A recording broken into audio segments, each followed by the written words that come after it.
Good morning, my dear student. Pay attention to what I will teach today. Today I will teach meter set or meter bridge. तो सबसे पहले हम इसके construction के ऊपर ध्यान देते हैं कि इसका कंस्ट्रक्शन कैसे होता है। तो यह ध्यान देने की बात है कि metre set metre bridge 1 metre लंबा मैग्नीन का तार एसी होता है जो एक लकड़ी के बोर्ड पर मीटर पैमाने के सहारे कसा होता है। इस तार एसी की दोनों के ए और सी पर एल आकार की धातु की पत्तियां लगी होती है। ये धातु की पत्ती एल आकार की लगी होती है, ठीक है ना। इसके बीच में खाली स्थान होता है जिसमें कि एक मोटी पत्ती ये पेच डी के सहारे कस दी जाती है। ये कॉपर की होती है, क्लियर। अब इससे एक जो कि जी यहाँ पर अटैच कर दिया जाता है। तो ये जो है कि इसका संरचना हो गया, ठीक। इसमें क्या क्या होता है, तो एसी 1 मीटर लंबा तार होता है जो मैग्नीन का बना होता है, ठीक ना।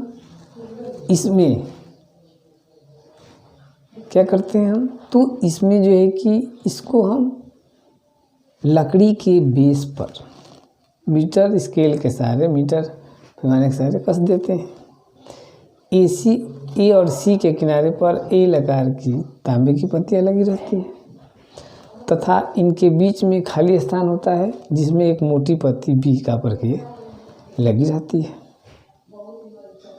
ठीक। अब हम करते क्या है, लगी रहती है इसमें यहाँ पर पेच डी से एक जो कि लगा देते हैं। तो इसके संरचना में और अब करते क्या है भाई कि ए सिरे से एक सेल, एक धारा नियंत्रक और एक कुंजी के जोड़ देते हैं,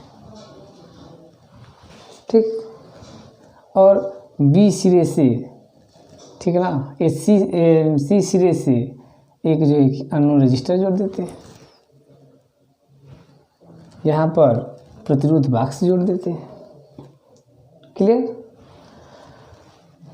अब ध्यान देते हैं इसकी संरचना में ये होता है आपका। तो meter set is made by 1 meter length wire which is made by manganin. This wire is made by manganin. ये जो वायर लगा तो मैग्नीन का होता है। This wire placed on a wooden board with the help of meter scale. The end of A and C, 2 blade L shapes attached to a screw. Okay, and there is a empty place between A and C. Between both points, a third copper strips is placed and fixed with the screw D, और जो कि B is attached to third strip D. Circuit diagram. Circuit में first of all we joint a cell, current controller and kunji K to the end A and end C, a unknown resistor S is added. Okay, point E and D contain a resistor box and point D and C contain a resistance wire. Clear है। अब जब हम इसे major करते हैं किसी भी unknown register का रेजिस्टेंस, तो फर्स्ट ऑफ क्या करते हैं, फर्स्ट ऑफ ऑल इसके जो उत्पत्ति होगा फॉर्मूले का, मतलब निगमन करेंगे, तो हम क्या करते हैं, सबसे पहले ध्यान देने की बात है, कुंजी के को बंद कर देते हैं। क्या करेंगे, कुंजी के को बंद कर देंगे और इस रजिस्टर बॉक्स से एक ऐसा रजिस्टर निकालते हैं कि यदि हम इस सर्पिल कुंजी को खिसकाते हैं तो यह मीटर संतुलन की स्थिति में रहता है, मतलब कि इस गैल्वेनोमीटर में कोई विक्षेप नहीं होती है, ठीक है ना। तो उस कंडीशन में यह तार AC दो भागों में AB और BC में बट जाता है। तब हम मीटर स्केल पर भाग AB तथा BC की लंबाई को क्या करते हैं, पढ़ लेते हैं, ठीक है। क्या करेंगे, लंबाई AB और BC की लंबाई को हम क्या करते हैं, पढ़ लेते हैं। तो उस कंडीशन में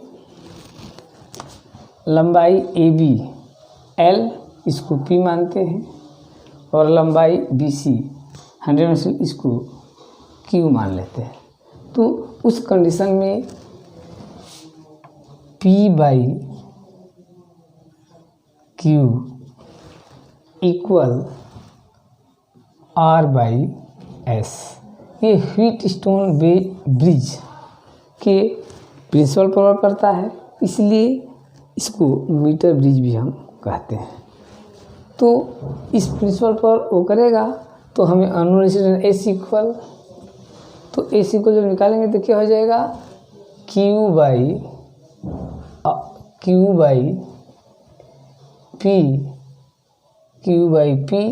इंटू R,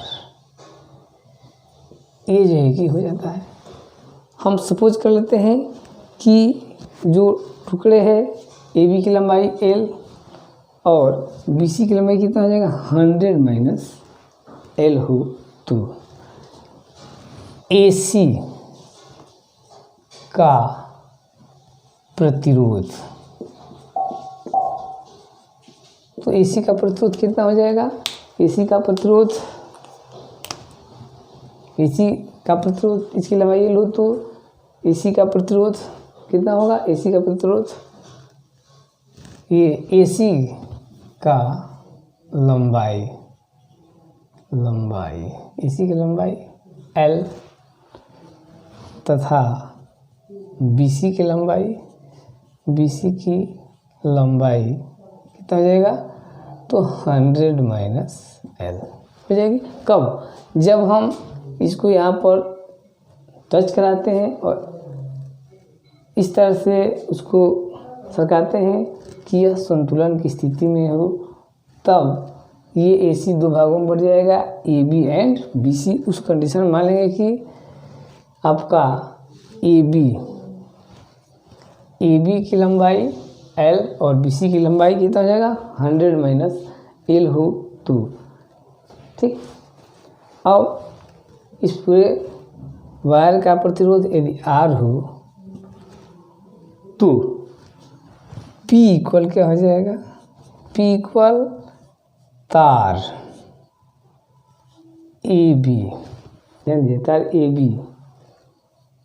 का प्रतिरोध जो बराबर कितना हो जाएगा, L इंटू R। क्लियर है, जस्ट लाइक Q तार, मतलब कि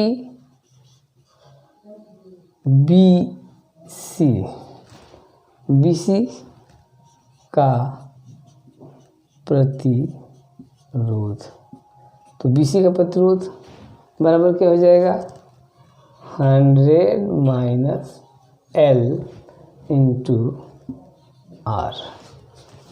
क्लियर है।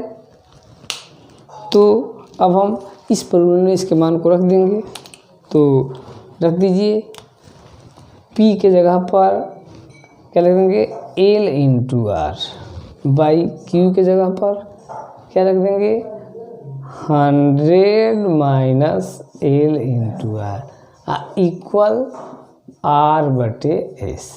तो इस आर से आर को कैंसिल कर देंगे, क्लियर, या L by 100 minus L equal R बटे एस, क्लियर। या हम लिख सकते हैं एस इक्वल 100 माइनस एल बटे में एल इंटू आर। तो ये फॉर्मूला जो है कि हमें अपडेट हो जाएगा, ठीक है ना। S equal 100 minus L into R, ठीक है। तो इसका जो है कि हम देखते हैं डिरिवेशन में क्या होगा भाई। तो फर्स्ट ऑफ ऑल हम क्या करेंगे, हिंदी वाले इसको लिखना है तो लिख लीजिए। इसके बाद हम करेंगे क्या, तो फर्स्ट ऑफ ऑल क्या करते हैं, ध्यान देते हैं। फर्स्ट ऑफ ऑल कुंजी के को क्लोज कर देते हैं और इस बॉक्स से एक ऐसा रेजिस्टेंस निकालते हैं, ठीक ना, कि ये इसको यदि हम खिसकाते हैं तो ये बैलेंस कंडीशन में रहे। कौन, ये मीटर ब्रिज। तो उस कंडीशन में जो पॉइंट ए बी और बी सी होगा, इसके लेंथ को मीटर स्केल पर हम रीड कर लेंगे, ठीक है। तो उस कंडीशन में व्हीटस्टोन ब्रिज के प्रिंसिपल से ये वाला पार्ट P और ये वाला पार्ट Q क्यूआर करता है, और ये नॉन रेजिस्टेंस है और ये अननोन है। तो उसके प्रिंसिपल के according P by Q equal R by S. तो S equal Q by P into R, ये हो जाएगा। सपोज करते हैं, ठीक ना, कि जो पॉइंट ए बी के बीच जो वायर है उसकी लंबाई ए बी की लंबाई कितना हो L एंड बी सी की लंबाई कितना हो 100 minus L। In that condition A C the resistant of A C equal small R. ये पूरे ए सी का रेसिस्टेंट क्या हो जाएगा, स्मॉल आर हो। इन देन P, ये पॉइंट P इक्वल क्या हो जाएगा, point P equal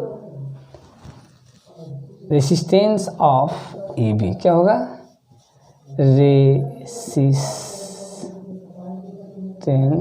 of A B, I equal कितना हो जाएगा L इंटू आर, ठीक है। In next condition Q equal resistance of B C equal 100 minus L into R. ये दो कंडीशन मिल जाते हैं, ठीक है ना। Then putting this value in equation number first, इस इक्वेशन में इस वैल्यू को पुट कर दीजिए। तो P के कितने इक्वल है L बाई आर। तो L बाई आर बटे में Q की वैल्यू कितनी है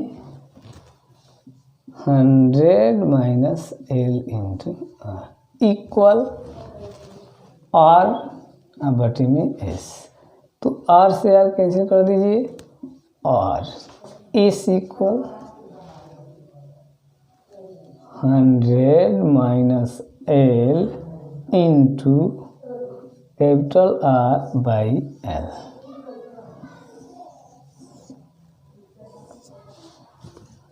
By this formula we calculate the resistance of unknown resistor। Unknown resistor की रेजिस्टेंस हम फाइंड कर लेते हैं, ठीक है। Okay, thanks.